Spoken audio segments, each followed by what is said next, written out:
Hello. आज हम आपको बताएंगे कि जो प्लम्बर में पीपीआर पाइप होता है उसकी हम ज्वाइंट कैसे करेंगे। जब ज्वाइंट करेंगे तो टूल्स क्या चाहिए, हमें क्या क्या सेफ्टी चाहिए, प्रोसेस क्या है। तो आप देख पा रहे हैं कि हमारे पास यहाँ पे कुछ एसेसरीज हैं जो हम प्लम्बर की जब पीपीआर फिटिंग करेंगे तो उस समय हमें चाहिए होता है। अब देखो ये अलग अलग डाया है। अब ये डाया को हम इस हीटर मशीन के साथ सेट करते हैं।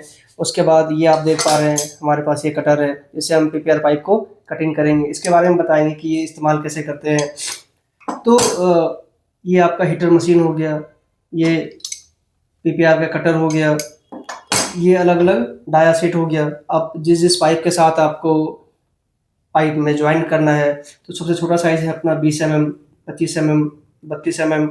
अब ये देखिए कि अलग अलग साइज़ के हैं। 32 हो गए, ये 40 है, फिर 50 है, ये 63 है। तो अलग अलग चीज़ें अवेलेबल है, जिसकी मदद से हम लोग क्या करेंगे, पीपीआर पाइप की फिटिंग करेंगे। तो जब हम पीपीआर पाइप की फिटिंग करेंगे तो सबसे पहले हमें पीपीआर पाइप को कटिंग करना होता है। तो ये हमारा है पीपीआर कटर।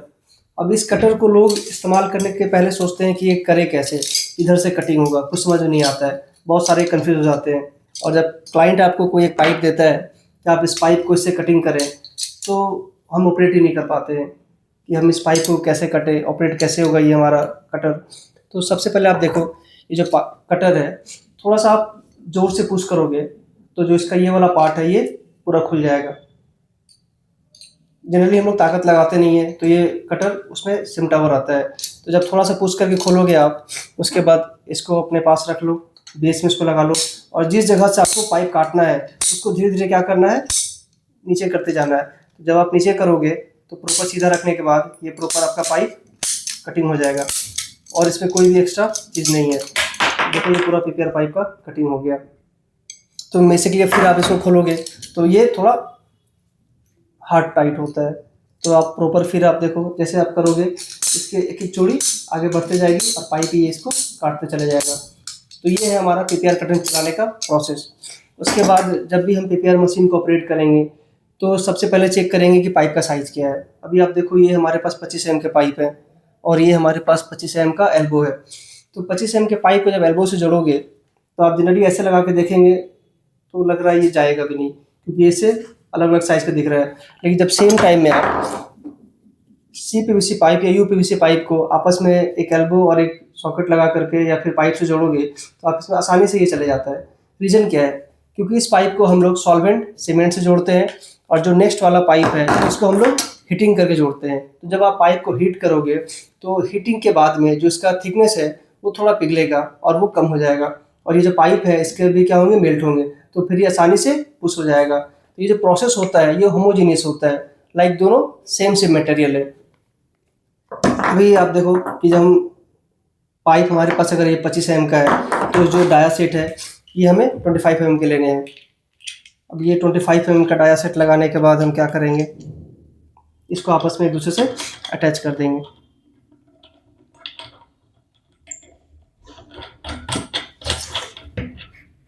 कभी कभी क्या होता है हम इसको टाइट नहीं करते हैं, तो इस कारण जब हम पाइप लगाते हैं और जब खोलते हैं तो ये भी ढीला पड़ जाता है। तो इसके लिए एक टूल्स होता है, इसको हम लोग बोलते हैं एलंकी। इस एलंकी की मदद से हम क्या करेंगे, इसको टाइट करेंगे। क्योंकि कभी भी आप काम करते हैं ना तो बिल्कुल सेफ्टी ज़रूरी है, बिना सेफ्टी का आप काम नहीं कर सकते हैं, अदरवाइज बहुत सारे इंसिडेंट भी हो सकते हैं। अब हम पीपीआर पाइप को डाया सेट लगा दिया। अब अगला काम क्या है कि हम मशीन को ऑन करेंगे। ऑन करने से पहले ये बहुत ज़्यादा हीट हो जाता है, इसकी हीटिंग इतनी है कि आपके हाथों को ये नुकसान पहुँचा सकता है। तो इसके लिए आपको एक ग्लव्स चाहिए होता है, जो मशीन के साथ जो आपको टूल्स मिलेंगे, टूल बॉक्स में ग्लव्स दिया रहेगा। अब ग्लव्स के बाद क्या करेंगे, हम इस मशीन को ऑन करेंगे। अब ऑन करने के बाद आप देखो कि यहाँ पे डबल स्विच है। डबल स्विच मतलब 2 हीटर लगे हुए हैं इसमें। सिंगल हीटर इस्तेमाल करोगे तो उसका टाइम पीरियड हीटिंग का कुछ और होगा, अगर आप डबल हीटर इस्तेमाल करोगे तो टाइम पीरियड कुछ अलग होगा। अब बहुत सारे लोग पूछते हैं कि जब हम पीपीआर मशीन पे काम करेंगे तो टेम्परेचर ऑपरेशन क्या है इसका। हम अगर इसको प्रॉपर 300 पे अगर गर्म करेंगे तो इसकी जो हीटिंग कैपेसिटी है वो जल्दी हो जाएगी, मतलब फुल टेम्परेचर के साथ हमने क्या किया, इसको गर्म कर रहे हैं। तो आप देखो यहाँ पे कम्प्लीटली स्टार्टिंग 0 से 50 से लेकर मैक्सिमम 300 है। तो हमने 300 पे इसको सेट कर दिया है। अब हम वेट करते हैं इसको हीट होने का। कि जब तक ये हीट नहीं होगा तब तक हम इसमें पाइप डाल करके इसको गर्म नहीं कर सकते हैं। ये आप देखो, अगर आप इसमें डालोगे तो इसमें कोई रिस्पॉन्स नहीं आ रहा है क्योंकि हीट नहीं है।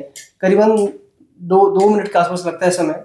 टेम्परेचर के हिसाब से आपने कितना टेम्परेचर सेट किया है उसके हिसाब से ये 2 मिनट में क्या होगा, ये हीटर आपका गर्म हो जाएगा।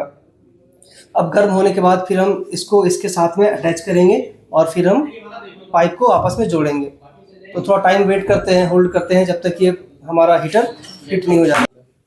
अभी आप देखिए, ये जो हमारा हीटर मशीन है करीबन 1.5 मिनट होने को है और 1.5 मिनट में हमारा ये आसपास हीटिंग हो चुका है। अभी आप कभी भी हीटर को डायरेक्टली टच मत करना, वरना आपके जो हैंड है वो नुकसान में आ सकते हैं। तो आप दूर से भी देखेंगे तो आपको हीटिंग का इफेक्ट पता चलेगा। अब हम क्या करेंगे, इसमें 2 चीज़ें हैं, एक पाइप है और एक एल्बो है। तो कभी कभी क्या होता है, हम पाइप को किधर डालें, एल्बो को किधर डालें, समझ में नहीं आता है। तो जो छोटा वाला पार्ट होता है उधर हमेशा फिटिंग जाएगा और जो बड़ा वाला पार्ट होता है उसमें आपका पाइप जाएगा, क्योंकि पाइप अंदर जाएगा तो इसके ऊपर का जो पार्ट है वो हीटिंग होकर थोड़ा सा पतला होगा, और जब एल्बो जाएगा तो इसके अंदर का फिर थोड़ा सा थिकनेस इसमें भी कम होगा। तो अभी आप देखो, हम इसको कम्प्लीटली दोनों को आपस में एक दूसरे को डाल रहे हैं। थोड़ा आपको पुश करना पड़ेगा ताकत लगा करके, इतना कि ये पूरा जो है हमारा 0-0 मतलब जहाँ तक है वो वहाँ तक सेट हो जाए। उसके बाद करीबन 2-3 सेकंड आप छोड़ दो। उसके बाद क्या करो, आपस में एक दूसरे से इसको फिर हीटिंग होने के बाद आप इधर से भी और इधर से निकाल लो, और निकालने के बाद प्रॉपर तरीके से आप अलाइनमेंट करते हुए एक दूसरे में आसानी से इसको जोड़ दो। जब आप जोड़ोगे तो कम्प्लीटली जो अलाइनमेंट है, अब देखो इस लाइक ये ब्लू वाली लाइन है, ये हमारी एल्बो की लाइन है, आपस में बिल्कुल मिल गई है। कभी कभी क्या होता है, हम एल्बो जोड़ तो लेते हैं बट हमारा एंगल 90 डिग्री नहीं हो पाता है, मतलब ये तिरछा हो जाता है। तो उस कंडीशन में आपको थोड़ा लीकेज हो सकता है, या नहीं तो फिर थोड़ा पाइप की फिटिंग में दिक्कत आ जाती है। तो जब भी आप इसको ज्वाइंट करेंगे तो आप चेक कर लेना कि जो इसकी अलाइनमेंट है वो मिल जाए। और प्रॉपर तरीके से जोड़ने के बाद आप इसको अगर 10 सेकंड छोड़ दोगे तो प्रॉपर ये आपस में ज्वाइंट हो जाता है। फिर आप इस पर कितना भी ताकत लगाओगे ये आपस में निकलने वाला नहीं है। आप जो कितना भी पुश करोगे बाहर ये नहीं आएगा। तो ये कम्प्लीटली आपका पीपीआर पाइप का ज्वाइंट प्रोसेस है। इसमें अगर आपको कोई भी डाउट होता है तो आप मेरे से पूछ सकते हैं आगे। और ये ध्यान रखें कि कभी भी हम पाइप की ज्वाइंटिंग करेंगे तो जो साइज़ का हमारा पाइप है उसके हिसाब से हमारा पाइप हमारा होना चाहिए, और साथ साथ हमारा डाया होना चाहिए। थोड़ा टेम्परेचर सेट कभी कभी क्लाइंट पूछते हैं कि टेम्परेचर कितना होना चाहिए, तो जनरली जो हमारा टेम्परेचर रेंज है वो 300 डिग्री पे हम सेट करते हैं ताकि वो जल्दी गर्म हो जाए। उसके बाद यूज़ के हिसाब से हम इसके टेम्परेचर को कम और ज़्यादा कर सकते हैं। ये अगर पाइप पतला है तो थोड़ा टेम्परेचर कम भी रहेगा, मोटा है तो पाइप के जो टेम्परेचर है इसके हीटर को बढ़ा सकते हैं।